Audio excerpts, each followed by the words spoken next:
What's up guys, it's Adam FPL again. Welcome back to another video on the channel. Game Week 2 was a pretty crazy one with some unexpected players getting some huge hauls. Hopefully you guys had them, and hopefully you guys had a good game week. But in this video we'll be going over how I did in Game Week 2, my team for Game Week 3, and a potential wildcard strategy plan on the table, as well as my transfer targets for this game week and the coming game weeks. As always, like and subscribe, and hit that notification bell down below as I will try to be continuing to upload weekly videos as much as I can. Alright, now on to the team. Game Week 2 saw me get 51 points total, which was 8 points below the average of 59. Unfortunately, even though there were a lot of big haulers this game week, the likes of Heung-min Son and Calvert-Lewin were not in the side, but I'm sure any owners of them would have been extremely happy with the point totals. The fact that my two highest scoring players were Harvey Barnes and Alexander Mitrovic shows just how much of an unexpected game week this was.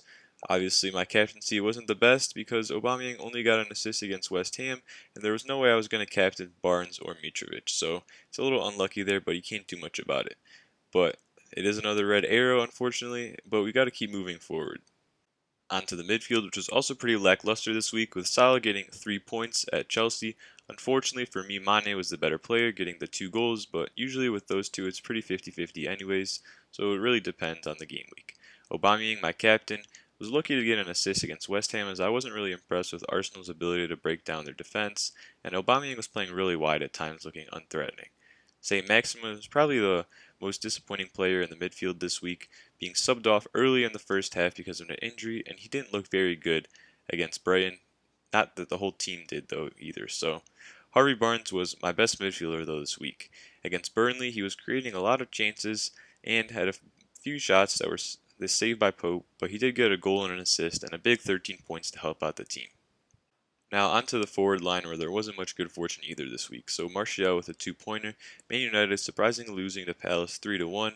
Man United didn't look very threatening at all in the whole game, and with everyone anticipating that they would immediately resume their post-restart form of last season, I think it'll take them a couple game weeks to get slowly back onto form. Hopefully Martial will become more threatening if I decide to keep him. Mitrovic with the best haul out of my forwards this week with 12 points. He had 2 goals in the game against Leeds, with one being a penalty and one being a header. He is their talisman, and hopefully he can continue to score some more goals as long as I have him. Werner with 2 points from Liverpool. He did look pretty good, but like in both games so far he's played in, he just has to start finding the back of the net, and I think he will.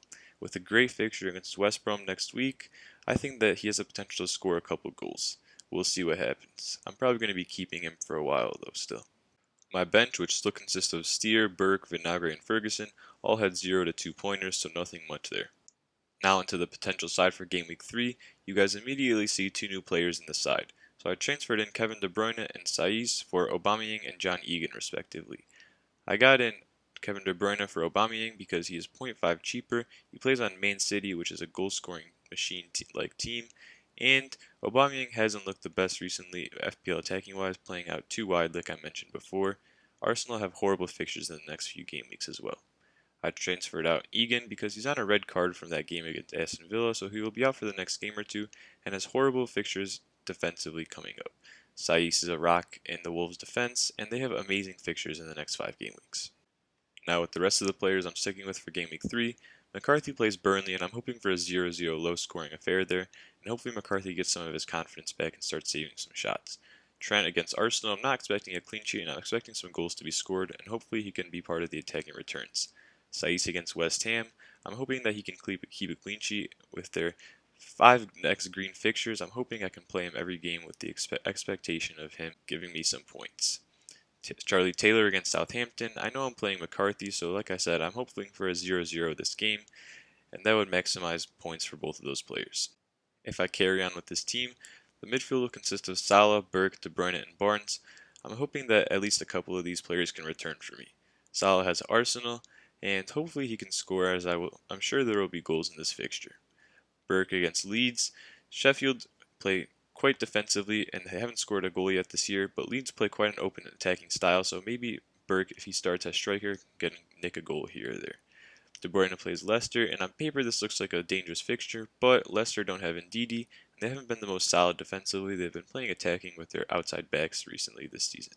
Harvey Barnes against Manchester City. On the flip side, Manchester City aren't the strongest defensively, and I'm hoping that how good he's looked in the first 2 game weeks, he can score a goal or have an assist in this game.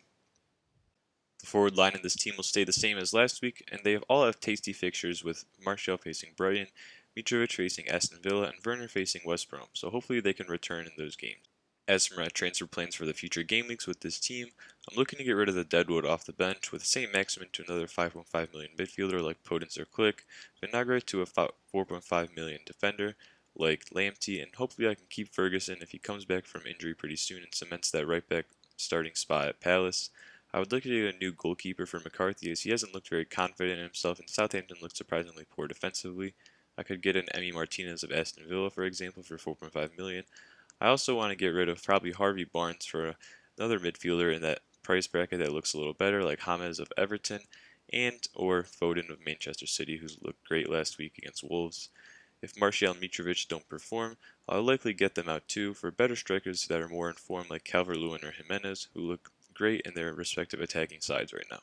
Something I've heavily considered playing this week or in the next couple weeks is my wildcard chip. With my team and my rank reflecting my poor performance so far in the next couple weeks, I'm looking to attack these next few game weeks with players that are in form and have good fixtures. If I do use my wildcard chip, I have a current draft that'll look something like this.